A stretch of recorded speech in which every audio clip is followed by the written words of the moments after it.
Smart FM. Smart Career.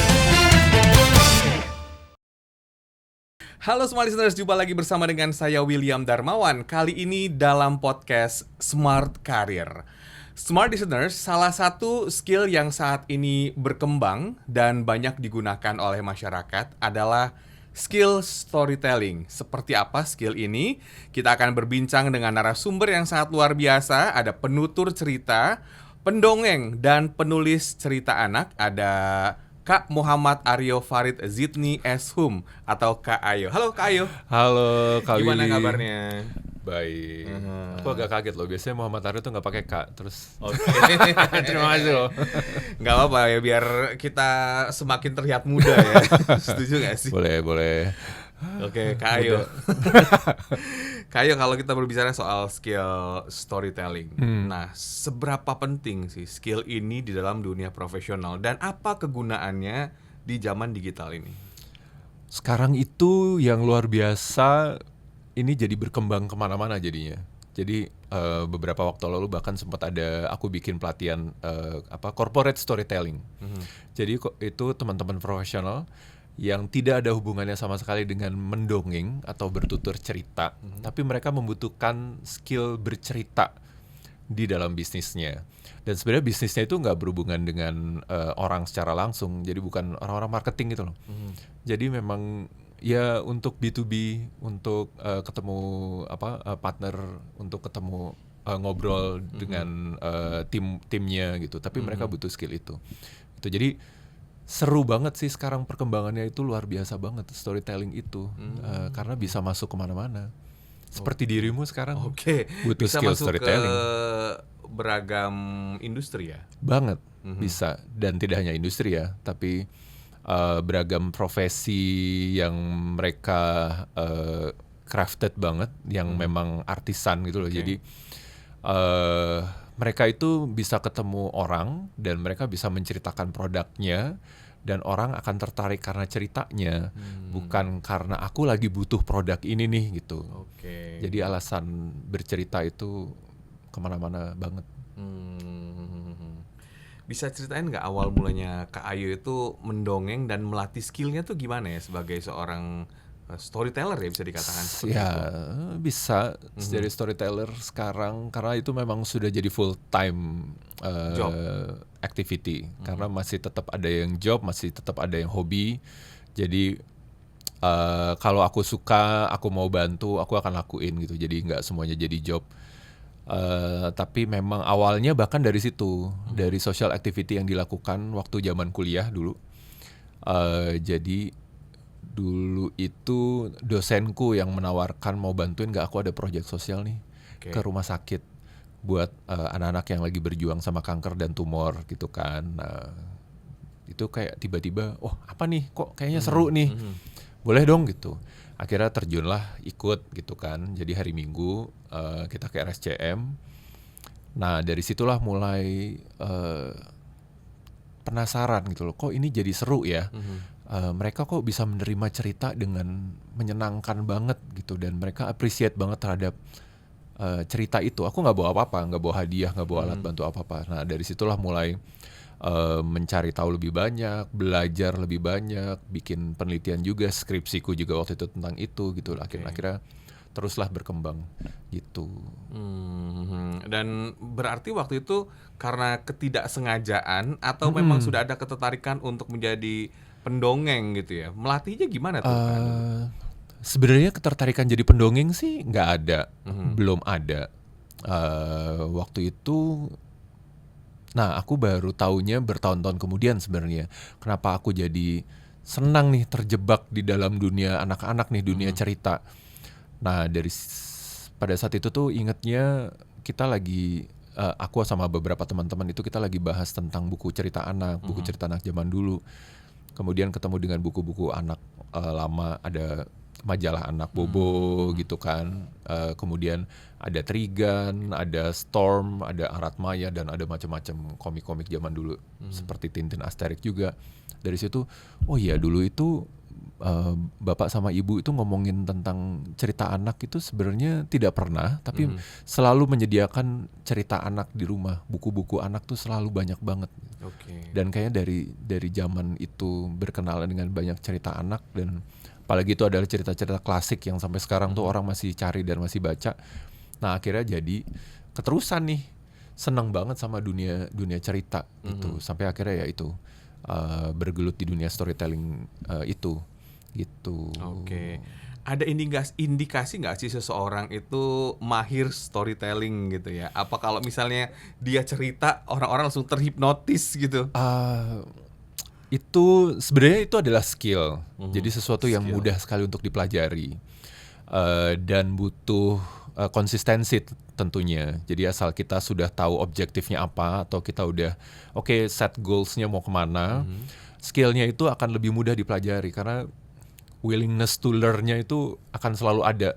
Ketemu orang baru akan senang banget belajar gitu kan. Ketemu cerita baru itu akan ngulik, akan baca, akan memperdalam gitu. Nah, kalau udah bisa tahu maunya apa, itu bisa banget tuh dipelajari. Semua orang tuh pasti bisa bercerita karena pada dasarnya semua orang senang mendengarkan cerita. Dan mereka tanpa sadar sudah tahu ceritaku tuh yang seperti apa.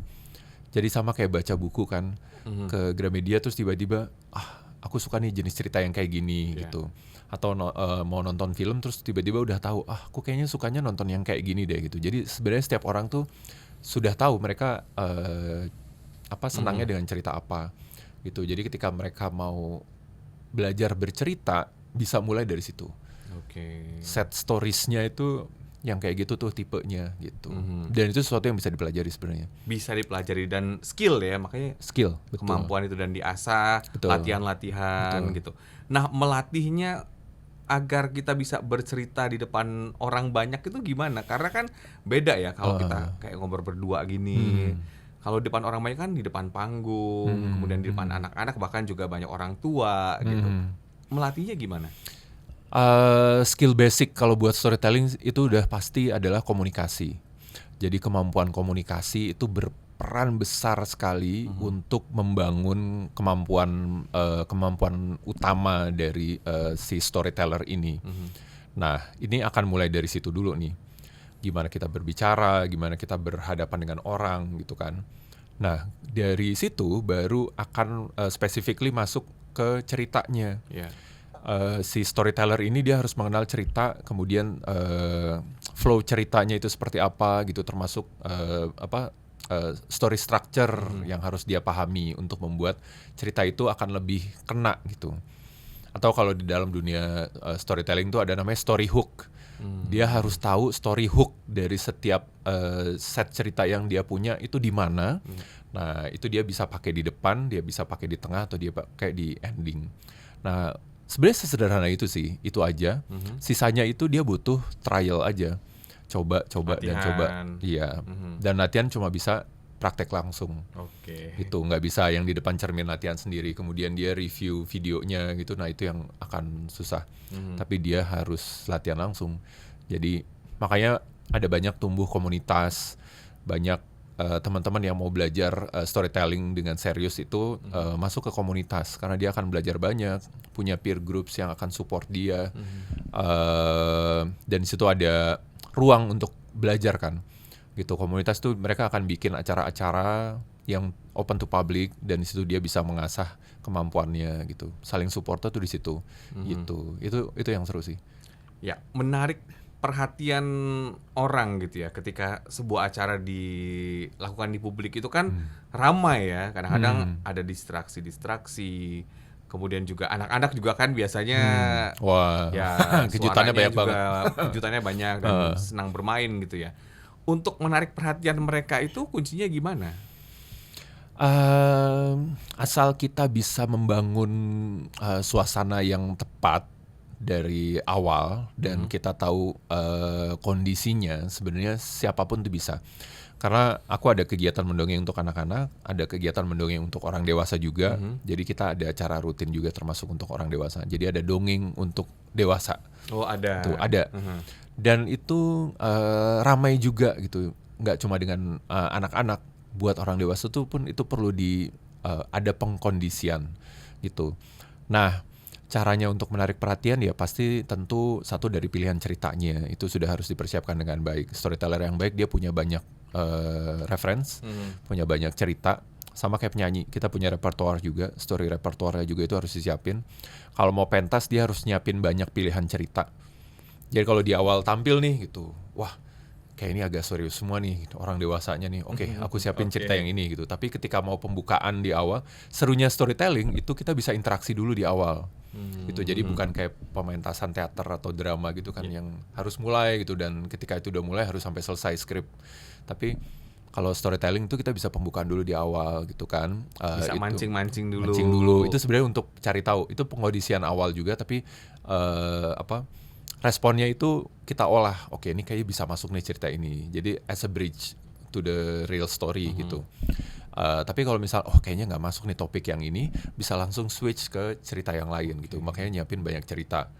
Nah, pengkondisian itu sebenarnya itu adalah layer kedua dalam kita memilih cerita yang mana gitu. Jadi di awal kita udah nyiapin beberapa cerita, setelah tahu acaranya seperti apa, kemudian audiensnya usianya berapa, mereka latar belakangnya kira-kira apa, waktu kita berapa lama, ini acaranya temanya apa, waktunya kapan gitu. Semua itu menjadi pertimbangan untuk memilih cerita.